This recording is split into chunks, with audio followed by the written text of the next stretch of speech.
This is going to be part of a short series where I make some very short, off-the-cuff videos.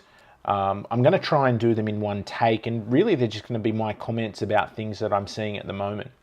It's very different to what I typically do with a bit of a slideshow with me just talking over the top of it.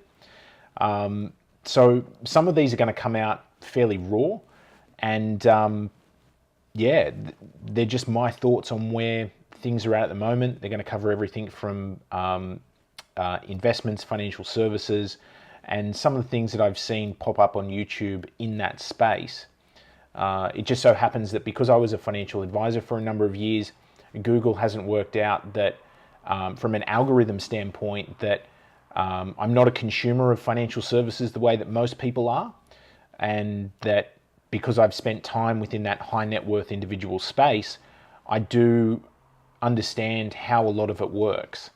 Now, some of the things I've seen on YouTube lately have been videos where they're basically saying, this is how to invest $1,000. These are the stocks I'm buying this month. And then there's also how to trade a small account. And the main issue that I have with a lot of these videos is that I think they set a really bad precedent for what somebody who is looking to get involved with the stock market should actually be doing with their capital.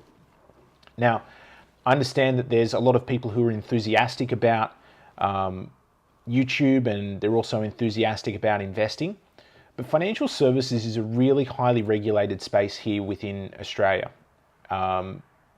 When you operate a business within financial services, you need to have a financial services license or be an authorized representative of one.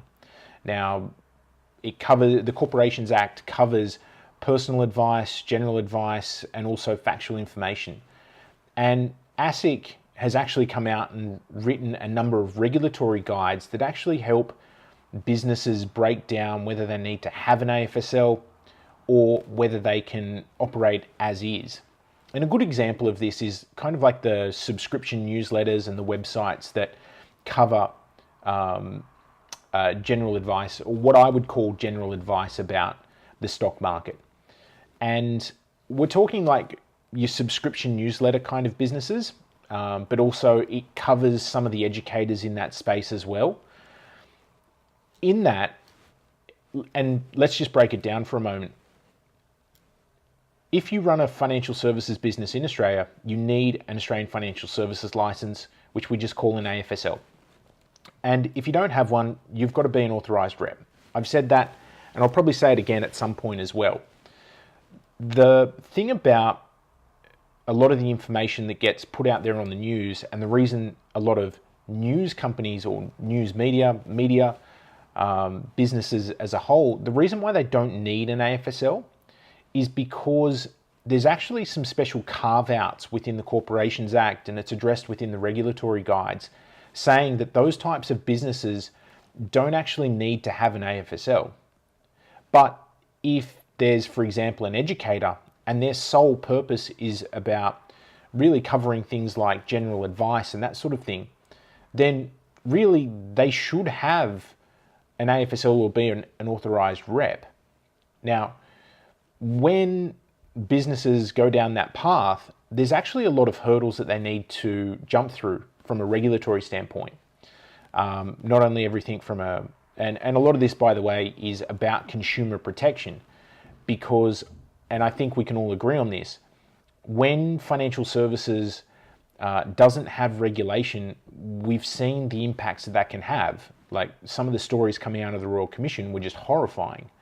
And the second part of that is that a lot of people who are looking to get into the stock market or investing for the first time, because they don't have that experience and the knowledge and the background, they really are looking for a lot of guidance. And sometimes the people that they look towards, that position just means that they're taken advantage of. So some of the things I've seen, as I've said before, the stocks I'm buying this month, those types of videos, the how to invest $1,000 and how to trade a small account. I just think that there are some people on YouTube within that Australian influencer space that they're not qualified. Some of them are talking about complex financial products that can be very dangerous to new investors. And a lot of them are talking about it in a sense that, you know, they put themselves up there as being the expert when in reality, some of them just have a really keen interest in that particular topic. And it's kind of like, you know, you don't get legal advice from the guy down the pub, or you don't get medical advice from the guy off the street. You go and see a doctor, you go and see a lawyer, because it's highly regulated and it's really about consumer protection. Now, a couple of things about these videos, you know, stocks I'm buying this month, just from my standpoint, a lot of them don't have any portfolio construction process. They never address what an individual risk profile, like an individual investor's risk profile might be. And we're really talking about the tolerance and the capacity to take risk. And you can break those down into so many different smaller subgroups. But it's really just, okay, if somebody's really conservative, then why is 100% high growth equities, you know, relevant for them?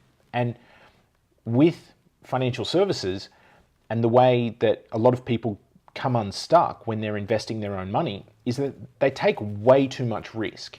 And sometimes they don't know about it, and other times they're being led down that path.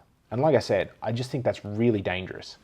You know, I don't think a lot of people should be investing in small speculative companies with no earnings, with, you know, really dodgy track records from an audit and a financial standpoint. But at the same time, I get pretty concerned when there's a couple of YouTubers out there who have no experience working within financial services and then put themselves up on a pedestal of being a guru. Because if there's one thing that I know from working within financial services is that the more you learn, the more you realize you don't know. And I've worked with some of the brightest minds within Australia within financial services, and like these guys quite literally are the smartest people in the room, and even they are really cautious about the information that they put out in the public about what they think is a really good investment trend, or what they think is cheap, fully or fairly valued from a company standpoint. But I just think as well that some of these YouTubers that are first coming out, they're sort of like, oh, hey, this is great. You know, I get a couple of clicks, a couple of likes, some AdSense revenue, and away they go. Before they know it, they're Warren Buffett. And there's a couple of great comments by a guy by the name of Marcus Padley. He's a stockbroker here in Australia. And it really has rung true over my career within financial services. And it's that the reason why so many people mention Warren Buffett in their investment newsletters and their commentary is because Warren Buffett sells. You know, like he really does. When you put those words in a headline, when you put them into a video, like it really does sell that video and this idea of credibility. Because if Warren Buffett does it and he's one of the richest men in the world, you know, everyone can do it too. And a lot of people are not Warren Buffett. You know, from all the research that's come out, or research is a loose word that I've used, but a lot of the information about Warren Buffett is that he's a math genius, you know, and he's just used his net wealth when he was young, which was quite substantial when he was in his 20s, to compound that over his entire life. And, you know, a lot of investors aren't built that way. So I just think that that's something that's a little bit concerning. Now, this video has gotten a little bit long.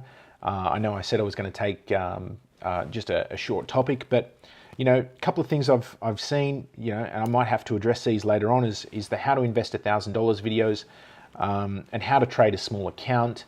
Anyway, I did try and do all of this in one take. I hope you've enjoyed it. I'm going to make a few more like this. Let me know down in the comments what you think, and we'll just take it from there.